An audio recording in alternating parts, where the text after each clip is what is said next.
Ramadan, we are here to assess the impact of COVID on the school, the children and the teachers of Katunguru Primary School. This message is going directly to our partners, that is the training project, and those others that are willing to partner with us or to sponsor us in any activity that we aim to do. So, Ramadan, what's the impact of COVID on the school, on the teachers and the children? Briefly. COVID caught us unaware, like it did in very many countries around the world. So in Uganda it was the same, here in Katunguru it was the same. We were forced into a holiday, which we didn't know how long it could take. So we thought maybe it was a week, 2 weeks, 3 weeks, but all of a sudden it became a year. So our children, we are not studying, we are all around. So the government introduced online teaching and learning from televisions, from newspapers, but unfortunately still our pupils do not access that because it incurs some costs. Others don't even have electricity, so they cannot access television.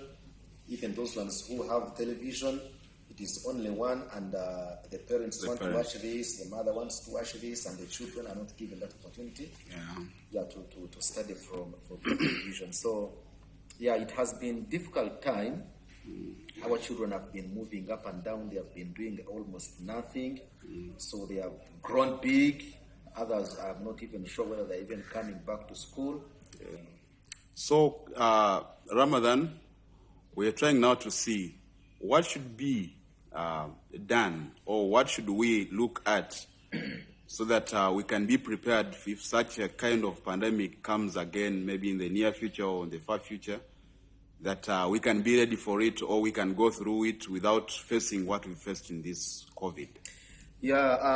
Thank you, Ronnie. Although I'm rating COVID impact basically on a negative side, but still it gave us an opportunity to learn something.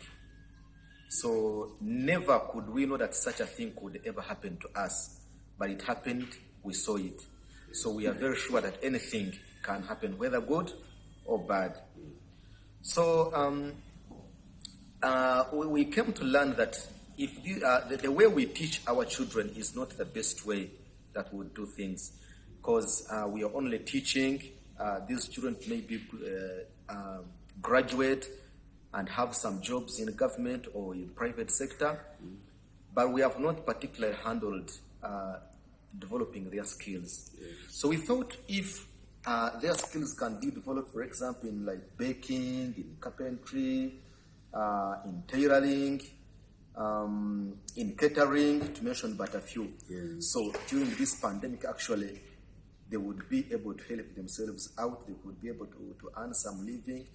They could still make themselves busy, other than moving up and down, doing some unhealthy relationships, just because they are not engaged in any business, in any activity. So the parents actually, we are only engaging them in some small-scale trade, but then it only happens in the morning when they are the learning site where there are very many people doing some business. But then when they are, from that time, they are just free, meandering, moving up and down. So if we engage them in skills development, I'm very hopeful it could be of beneficial to them. Than this kind of teaching we are doing. I don't say that we should stop the way we are teaching, but still, as we continue doing this, there should be another useful side where they can develop some skills to be able to survive in this competitive world. So the children are coming back to school slowly, class by class. So as they come back to school, would you suggest that even before these ones, we were in primary 7 or joining primary 6, should be in benefit from learning skills, as you've suggested, that maybe are too beneficial, regardless of them leaving school, they can still do them at home or within the community, or the materials used maybe can be found in such a community? As the government announced opening schools in phases beginning with primary 7, so before that period, like 2 weeks ago, myself and my colleague Robert is also a teacher. So we organized a workshop through our small community-based organization, Kazinga Channel Schools project. So we engaged these girls into a ramps workshop, reusable sanitary pads workshop. Good. So whereby we were able to pull out from our pockets our little money. So we bought some materials like towels, like needles, like scissors, etc. So we are able to engage these people in a one-day workshop where most of them we are able to learn how to make reusable sanitary pads. So we engaged primary 5, 6, and 7 girls. However, some of the community girls in senior 1, 2, 3 also came and they joined us. It wasn't enough though. It needs to do something of that kind, because you can't be sure that one day was enough for these students to really to produce exactly what is needed. But then due to the limited materials, we are just able to do it on a single day. So very many activities could possibly be done, like baking. If a child had skills in baking during this COVID time, actually they would have accumulated some income. So baking is of a very big benefit. Producing liquid soap or this bar soap could also be of beneficial to these children, because the market is already there. Just within this community, someone can produce soap and sell it in this community, sell it in the lodges around. We could also engage these children in craft making. Like, the business of crafts is not doing well currently.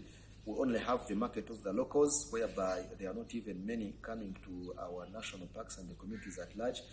But then if we could be producing these materials on a large scale, maybe by the time the market opens, by the time all the airports are opened, the COVID has reduced, maybe they have vaccinated in very many countries, and we have many tourists, we shall be having a lot to deliver to the visitors.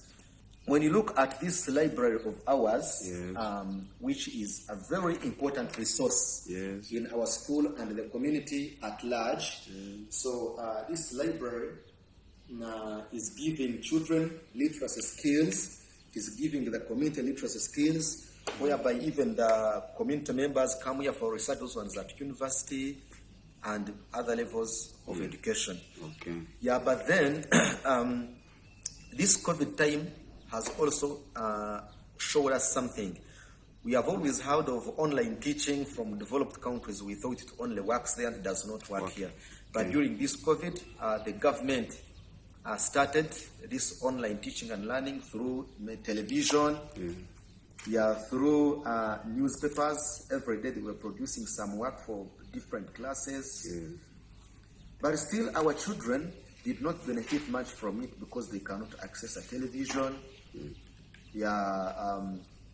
We don't have electricity. For example, most homes do not have electricity, and therefore they cannot access that kind of service. Even those ones who have a television, it is always it's a payable as well. It is payable, and then these parents have their programs they would want to watch, so they would give themselves the first opportunity.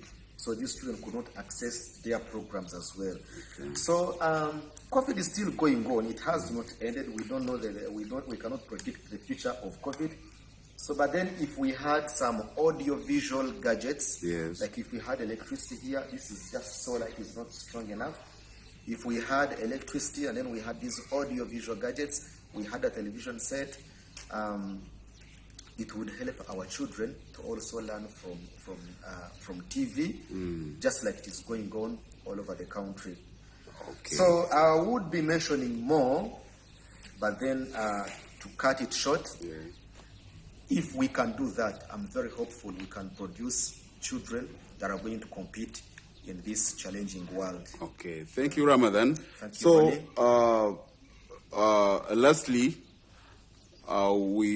what message do you have for our partners? That's the training project, basing on the relationship we've had with them and how they could help us, so that the cause can show an impact. Maybe the project itself to have an impact on the ground into the children and us, the teachers.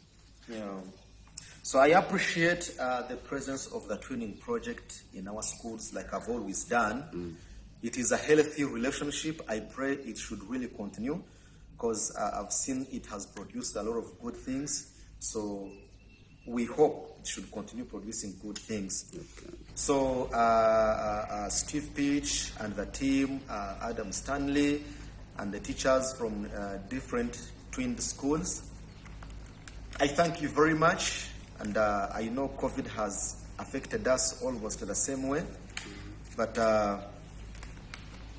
we have learned a lot from it, and we are good to continue.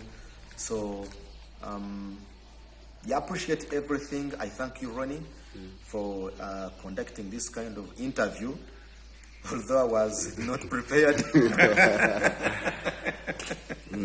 Maybe I could have mentioned more. Yes. But the Twinning project is of benefit. It is of very big importance.